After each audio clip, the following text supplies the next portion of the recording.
So we will be solving today's Geeks for Geeks problem of the day. Last moment before all ants fall out. We have a wooden plank of length 10 units. Some ants are moving on the plank. Each ant moves with a speed of 1 unit per second, with some moving left and others right. When two ants moving in two different directions meet at some point, they change their directions and continue moving again. Again, assume changing directions does not take any additional time.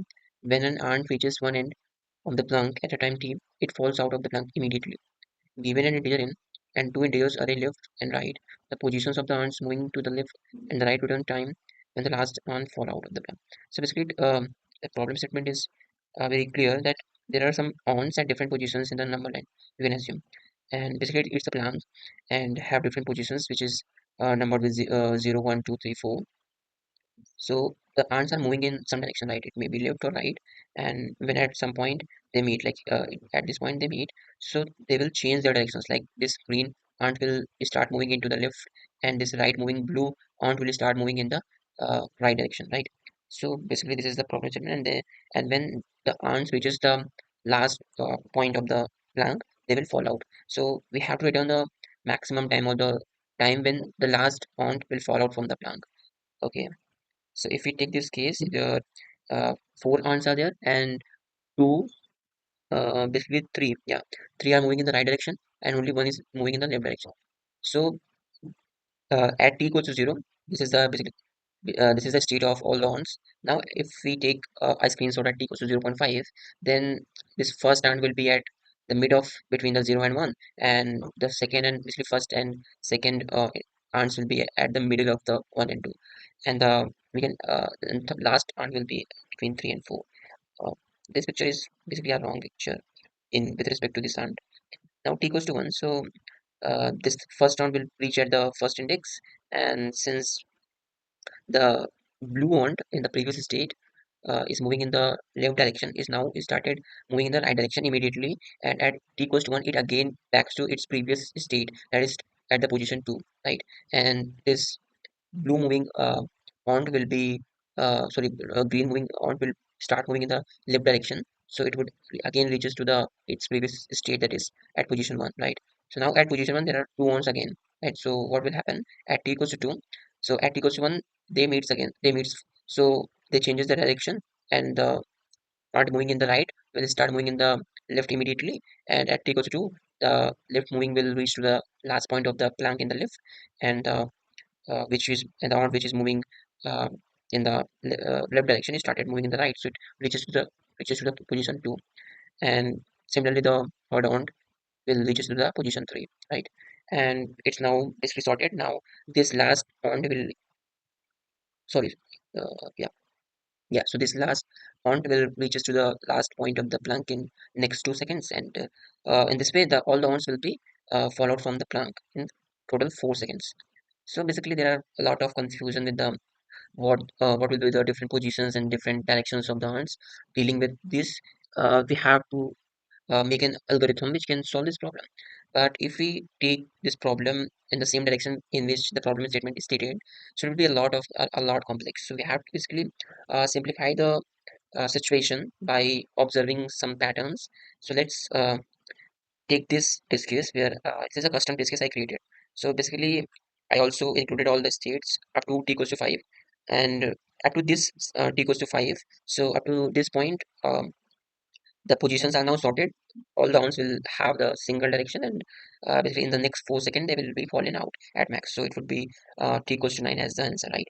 Now, if we carefully observe, so I started observing from like one by one, like the ants which are moving initially in the left direction, right? So if we take the last ant with the left direction, so what will happen? In the next second, it reaches to the position 8, right? And similarly, at that point, that time, one more ant reaches to the position 8, right? So now what will happen? The last ant which is moving in the left will start moving in the right, right? And similarly, the ant which is moving in the right will start moving in the left. So if we carefully observe this state and this state, right?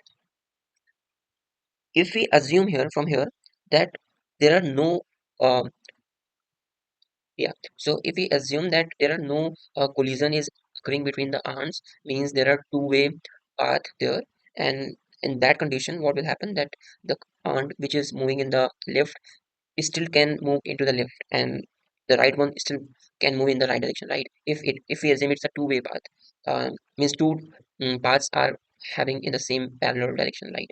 So basically, if you see this state that after assuming that state that there are two parallel paths, so it would be left, uh, it would be right, and it would again right. This would be right, left, left, right. Okay, yeah. So what will happen that the left one will still move to the position 7. Like in this point, I have marked the left one is moving in the same direction, so it would reach to the position 7, and the right one, which is at position 8, now reaches to the 9. So if we see this state, right, and this state, which is um, which is when we not assume anything, right? So both states are the same if you carefully observe, like assuming that the ants which are moving which changes their direction whenever a collision happen. So if we assume that there will never be a collision, so we can basically we will get the same state, right?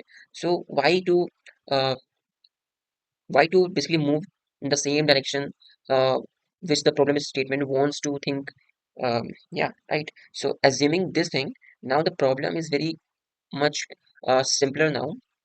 Now I just have to think about the last aunt which is moving in a particular direction, like the last aunt which was moving in the left direction, and the second I have to take care about the first R which is moving in the right direction, right?